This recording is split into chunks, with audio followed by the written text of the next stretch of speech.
ছাড় কুত্তা, ছাড় আমাকে। জান, তুমি এরকম ছটফট করছো কেন? উফ, কুত্তা হারামি, তুই আমাকে এভাবে জড়িয়ে ধরেছিস কেন? একদম আমাকে স্পর্শ করবি না। ছাড় শয়তান, নাহলে কিন্তু আমি চিৎকার করব। চিৎকার তুমি করতেই পারো, আজকে আমাদের বাসর রাত, তাই চিৎকার তুমি করতেই পারো। আর চিৎকার করলে সবাই জানবে তুমি আমার আদরটা নিতে পারছো না। তা হারামি, একদম উল্টাপাল্টা কথা বলবি না। জান, এভাবে কেউ কথা বলে? হ্যাঁ হারামি, তোর সাথে আর কিভাবে কথা বলবো রে? আমি তোকে চিনি না মনে করেছিস? তোর ওই মিষ্টি মিষ্টি কথার পেছনে নিশ্চয়ই কোনো কুমতলব লুকিয়ে আছে। জান, এভাবে বলছো কেন? তুমি না আমাকে প্রচন্ড ভালোবাসো, তাহলে এভাবে কেউ বলে শোনা? ইমরানকে ধাক্কা দিয়ে সরিয়ে রাগী কণ্ঠে লিজা বলে, এই কুত্তা হারামি, তোকে কে ভালোবাসে রে? হ্যাঁ, আর তুই আমাকে বিয়ে করেছিস কেন বল? হুম হুম, বিয়েটা কি আমি একাই করেছি? তুইও করেছিস তার বেলায়? শোন, মেয়েরা ছেলেদের বিয়ে করে না, ছেলেরাই মেয়েদেরকে বিয়ে করে। নিজের বেলায় 16 আনা আর আমার বেলায় 4 আনা। সব দোষ একদম আমার ঘাড়ে দিবি না করতি। হারামি কুত্তা, সব তোর দোষ। তোর জন্যই আমাকে বিয়েটা করতে হয়েছে, নাহলে তোর মতো কুত্তাকে কে বিয়ে করবে? আর আমি যে তোর মতো একটা গাদিকে বিয়ে করলাম তার বেলায়, আমি কি জানি না মনে করেছিস তুই আমার লাইফে এসেছিস আমার লাইফটাকে জড়িয়ে পড়িয়ে ছাড়খাড় করে দিতে? সেটা আমি হাড়ে হাড়ে জানি। তোর জন্যই এমনটা হয়েছে। তোকে কে বলেছিল আঙ্কেল আন্টির কাছে সবটা বলতে? তার জন্যই তো আজকে বিয়েটা করতে হলো। আঙ্কেল আন্টির কাছে তুই সবটা বলেছিস, না হলে এরকমটা হতোই না। হ্যাঁ, তোর মতো কুত্তিকে বিয়ে করতে আমার বয়ে গেছে। তুই কি ভেবেছিস তোর মতো একটা গাদিকে বিয়ে করার জন্য আমি আব্বু আম্মুর হাত পা জড়িয়ে ধরে কান্নাকাটি করেছি? কে বলতে পারে, করতেও পারিস। আর আমার তো মনে হচ্ছে এমনটাই হয়েছে।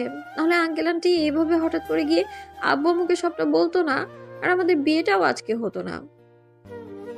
মাই ফুড, তুই কি ভেবেছিস তোর মতো একটা গাদিকে বিয়ে করার জন্য আমি এমনটা করব? আমি কি তোকে চিনি না মনে করেছিস? তুই আমার জীবনটা ধ্বংস করার জন্য আমাকে বিয়ে করেছিস। তোর জন্যই আমাকে বিয়েটা করতে হয়েছে, না হলে তো তোর মতো ছেলেকে বিয়ে করার কোনো ইচ্ছেই আমার নাই। তোকে এত সহজে ছেড়ে দিয়ে কি করে? হ্যাঁ, তুই এখন থেকে বুঝতে পারবি এই লিজা কি জিনিস। সেটা আমার বুঝতে বাকি আছে। তুমি একটা গরম জিনিস জানো। ছি, কি সব বাজে বাজে কথা বলিস তুই। আসলে তোর স্বভাবটাই খারাপ। তুই একটা ক্যারেক্টারলেস। তুই কখনো ভালো হবি না, আর কোনোদিন কোনো ভালো মেয়েও পাবি না। এত যে বলছো আমার ক্যারেক্টার খারাপ, সেটা ঠিক আছে, আর আমি ভালো মেয়ে পাবো না, তাই তো তোমার মতো একটা হট জিনিস পেয়েছি জানো। এই কুত্তা হারামি, তুই কি শুরু করেছিস? হ্যাঁ, জানো শোনা এগুলো কি? হ্যাঁ, আমি তোর কোন জন্মের জানো হই? হ্যাঁ, কোনো জন্মের হও বা না হও, কিন্তু এই জন্মের আমার বউ হয়েছো। তোকে বিয়ে করে আমার লাইফটা পুরো হেল হয়ে গেছে। তুই সারা জীবন আমাকে জ্বালিয়ে মারবি, আমি কি সেটা জানি না মনে করেছিস? তুই বাসায় কেন বললি আমাকে বিয়ে করবি, ভালোবাসিস আমায়? লিজা ইমরানের কলার ধরে কথাগুলো বলতেই ও লিজাকে ছাড়িয়ে নিয়ে বলল, শোনো, এসব বাসায় বলতে বয়েই গেছে। কে বলেছিল আব্বু আম্মুর সামনে তুই আমাকে ভালোবাসিস? আমি আবার কখন বললাম কুত্তা একটা?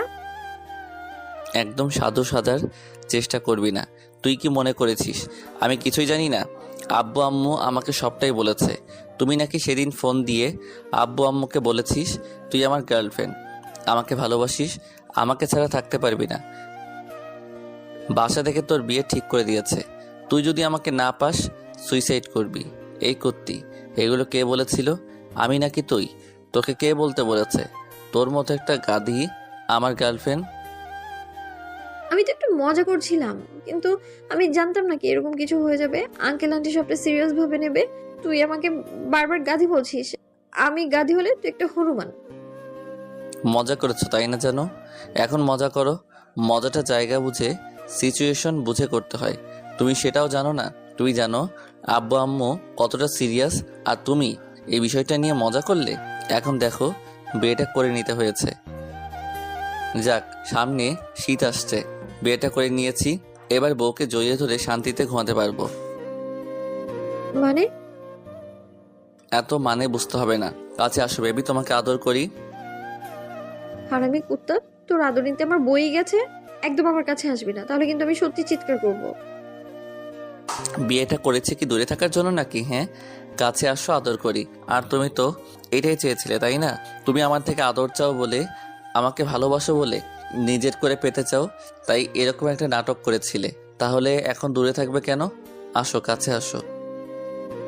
এই না, তুই একদম আমার কাছে আসবি না। তাহলে আমার থেকে খারাপ আর কেউ হবে না। তুই কি ভেবেছিস? হ্যাঁ, তুই এসব বললেই আমি তোকে স্বামী হিসেবে মেনে নিব? কখনো না, তোকে আমি কখনো স্বামী হিসেবে মেনে নিব না। যদি ভাবিস তোর সাথে আমি সারা জীবন থাকবো, তাহলে সেটা তোর ভুল ধারণা। একটা দিন যেখানে তোর সাথে থাকতে পারবো না, সেখানে সারা জীবন আমি জ্বলে পড়ে ছাড় হয়ে যাব। হ্যাঁ, আর আমার কপালটা তো সোনায় বাঁধানো। তুই কি ভেবেছিস আমি কিছু জানি না? আমি সবটাই জানি। তোর জন্য আমাকে এখন বিয়েটা করতে হয়েছে। তাহলে রোমান্স করব না কেন? একবার যখন তোকে বউ করে পেয়েছি, তাহলে এই সুযোগটা হাতছাড়া করে কি করে যান? কখনোই না, তোকে আমি কখনো ভালোবাসবো না করতাম। তুই কে রে যে তোর আদর আমাকে নিতে হবে? আমি তোকে কখনো আদর করবো না। বেবি, তোমাকে আদর করতে কে বলেছে? আমি তোমাকে আদর করব, তুমি শুধু চোখ বন্ধ করে থাকবে, আমার আদরটা উপভোগ করবে। চাই না করতো তোর আদর, একদম আমার কাছে আসবি না। নাটকটা করে যখন বিয়ে করতে বাধ্য করেছো, তাহলে এখন কাছে আসবো না কেন? তোমার কথা শুনছি না। আজকে তোমাকে আদর করেই ছাড়বো, সোনা। আমি কিন্তু তোকে বারণ করছি, তুই একদম আমার কাছে আসবি না। জান, তুই বারণ করতে পারো তাই বলে কি আমাকে শুনতে হবে নাকি? আর এখন আমার সম্পূর্ণ অধিকার আছে তোমার উপর। তাহলে তুমি বললে সেটা আমাকে শুনতে হবে, বলো। সময় নষ্ট না করে কাছে এসো, বেবি। ইমরানের কথায় লিজা পিছিয়ে যেতে লাগলো। লিজার বুকের ভেতর হৃৎপিণ্ডটা লাফালাফি করছে ইমরানের কথাতে। ইমরান হঠাৎই লিজার একটা হাত ধরে নিজের কাছে টেনে নিল ও কোমরে জড়িয়ে ধরলো। ওকে নিজের অনেকটা কাছে নিয়ে আসলো। লিজা ড্যাব ড্যাব করে ইমরানের দিকে তাকিয়ে আছে। জান, তোমার হার্টবিটটা তো দ্রুত স্পাম্প করছে কেন বলো তো? মনে হচ্ছে হাতটা খুলে ভেতরে চলে আসবে। তুই আমার এত কাছে এসেছিস কেন? তুই আমার সাথে কিছু করবি না প্লিজ, তাহলে কিন্তু আমি তোর সাথে ফ্রেন্ডশিপ নষ্ট করে দিব। জানো, তুমি এত ভয় পাচ্ছ কেন? আর ফ্রেন্ডশিপ নষ্ট করলে করবে। এখন তো আমরা স্বামী স্ত্রী, তাহলে ফ্রেন্ডশিপ দিয়ে কি হবে? ফ্রেন্ডশিপের থেকেও তো বড় সম্পর্কের মধ্যে এখন আমরা আছি। জানো, বরের আদর পাওয়া আগেই এত ভয় পাচ্ছ, তাহলে আদর করলে কি করবে? প্লিজ, তুই আমার সাথে উল্টাপাল্টা কিছু করবি না, তাহলে কিন্তু আমি সত্যি চিৎকার করব। চিৎকার করবে করো, কে বারণ করেছে? আমি তোমাকে বারণ করেছি? বারবার চিৎকার করব করব বলছো, কিন্তু করতে পারছো না। আমি কি তোমাকে সাহায্য করব? দেখো, এত নাটক না করে চুপচাপ থাকো। আমি তোমাকে আদর করি। চাই না তোর আদর আমার। আমি তোকে ভালোবাসি না, আর স্বামী হিসেবে মানিও না। তাহলে তুই আমায় আদর করবি কেন? একদম আমাকে স্পর্শ করবি না। জান, তুমি এত ভয় পাচ্ছ কেন? তোমাকে আদর করব, ব্যথা তো দিব না। দেখো, আজকে এত কিছু করব না, শোনা। রাগ করলেও তুমি ব্যথা পাবে না, দেখো। আমি ইমরান লিজাকে আরো কিছু বলতে দিল না, তার আগেই চার ঠোঁট এক করে দিল। ইমরানের স্পর্শে লিজার ভেতরে নিমিষের মধ্যে একটা কারেন্ট হয়ে গেল। আজকে ইমরানও প্রথমবার কোনো মেয়েকে আজকে স্পর্শ করেছে। ইমরান লিজার ঠোঁটজোড়া চকলেটের মতো চুষে যাচ্ছে। ওর ঠোঁটজোড়া ইমরানের কাছে এতটাই মিষ্টি লাগছে, যার জন্য ইমরান ওকে ছাড়তেই চাইছিল না। একটা সময় লিজার মনে পড়ল ও ইমরানকে মানতে পারবে না। সাথে সাথে ও ইমরানকে ধাক্কা মেরে সরিয়ে দিল। লিজাকে ছেড়ে দিলে ও রেগে গিয়ে ঠাস ঠাস করে ইমরানের গালে দুইটা থাপ্পড় মেরে দেয় আর বলতে শুরু করে, কুত্তা হারামি, আমি তোর সাথে মজা করছি না। আমি ভালো ভালো বলছি আমি তোকে মানি না। তাহলে তুই কেন আমার সাথে এমন বিহেভ করছিস? আমি তোকে বলেছি না আমি বিয়েতে রাজি ছিলাম না? তোকে স্বামী হিসেবে মানতে পারবো না আমি। তুই আমাকে মারলি? আমি কি এমন করেছি যার জন্য তুই আমার গায়ে হাত তুললি? এই, তুই আমাকে কিস করলি কেন? হ্যাঁ, নিজের বউকে কিস করা কি অপরাধ বল? আমি তোকে স্বামী হিসেবে মানি না। তাহলে বিয়েটা করেছিস কেন? তোর এই নাটকের জন্য আমাকে বিয়েটা করতে হলো। তুই আমাকে পছন্দ করিস না, কখনো ভালোবাসতে পারবি না, সেটা বলে দিতে পারতি। কোনো সুযোগ তুই দিয়েছিস? শোন, দোষটা শুধু আমাকে দিবি না, সব দোষ তোর। তোর জন্য এমনটা হয়েছে। তোকে কে বলেছিল আব্বু আম্মুর সামনে এরকম একটা নাটক করতে? এখন আমার ঘাড়ে দোষ চাপিয়ে দেওয়া হচ্ছে। এখন নতুন নাটক না করে আমাকে ভালোভাবে মেনে নে। আমি যদি না মানি, তুই কি আমার থেকে জোর করে অধিকার নিবি? দরকার পড়লে তাই নিব। আর শোন, এখন নাটক না করে ঘুমিয়ে পড়। আমি জানি কয়েকটা দিন গেলে এমনিতেই তুই আমাকে ভালোবাসবি। কখনোই না। আমি তোকে কখনো ভালোবাসবো না। তোর জীবনটা আমি জ্বালিয়ে পুড়িয়ে শেষ করে দিব। তারপর তুই আমাকে নিজে ডিভোর্স দিবি। ডিভোর্সের কথা শুনে খুব খারাপ লাগলো। তারপরে ভাবলাম হয়তো এখন রাগের বশে লিজা কথাগুলো বলছে। আচ্ছা ঠিক আছে, সেটা দেখা যাবে, এখন ঘুমিয়ে পড়ো। কখনো না। তোর সাথে এই এক বিছানায় কখনো ঘুমাবো না আমি। ওকে ঘুমাতে হবে না, তুই বিছানায় শুয়ে পড়, আমি সোফায় শুয়ে পড়ছি। ভুলেও আমার দিকে নজর দিবি না। আমার কাছে আসার একদম চেষ্টা করবি না, তাহলে আমার থেকে খারাপ আর কেউ হবে না বলে দিলাম। আমি অতটাও বাজে নই যে কারো অনিচ্ছায় তার কাছে গিয়ে তার সাথে এসব করব। আর একটা সময় তুই এই ভুলটা বুঝতে পারবি, তখন নিজে থেকে চাইবি আমার আদরটা দেখিস, মিলিয়ে নিস, আর এত বেশি আমাকে কাছে পেতে চাইবি যার জন্য তোকে কান্না করতে হবে। ইমরান কথাটা বলেই ওয়াশরুমে চলে গেল। লিজা বক বক করতে লাগলো। একটা একটা করে দিন পার হচ্ছে আর লিজার ব্যবহারটা প্রতিদিনই পরিবর্তন হচ্ছে। লিজার অবহেলার কাছে ইমরানের নিজেকে অনেক বেশি অসহায় মনে হয়।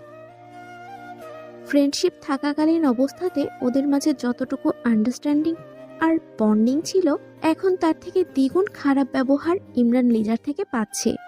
ইমরান জানে লিজার কোনো বয়ফ্রেন্ড নেই আর কাউকে ভালোবাসে না, তারপরও ওকে কেন স্বামী হিসেবে মেনে নিতে পারছে না ওর জানা নেই।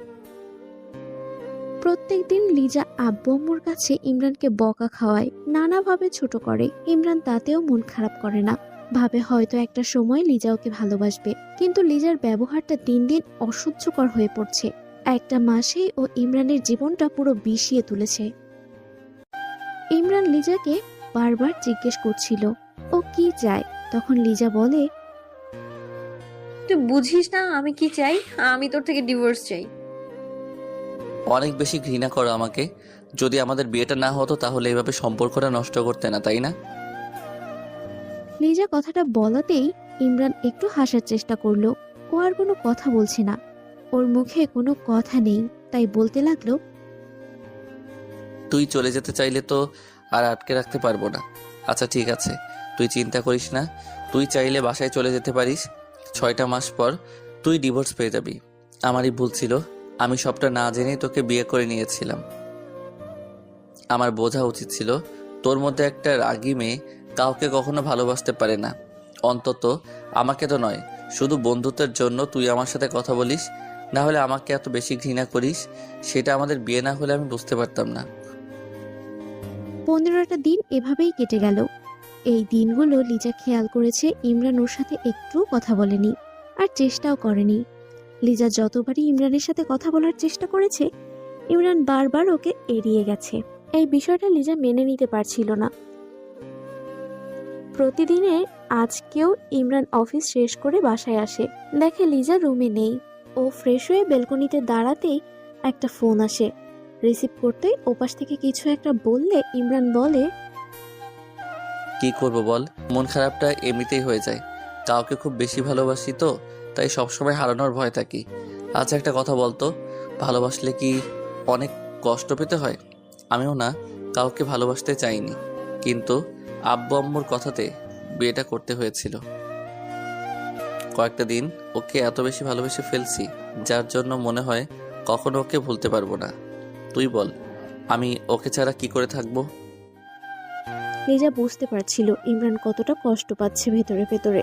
ইমরানের কথা বলা শেষ হলে লিজা বুঝতে পারলো ওর চোখ দিয়ে টপ টপ করে পানি পড়ছে। ইমরানের কথা শুনে ওর বুকের ভেতর মোচড় দিয়ে উঠেছে।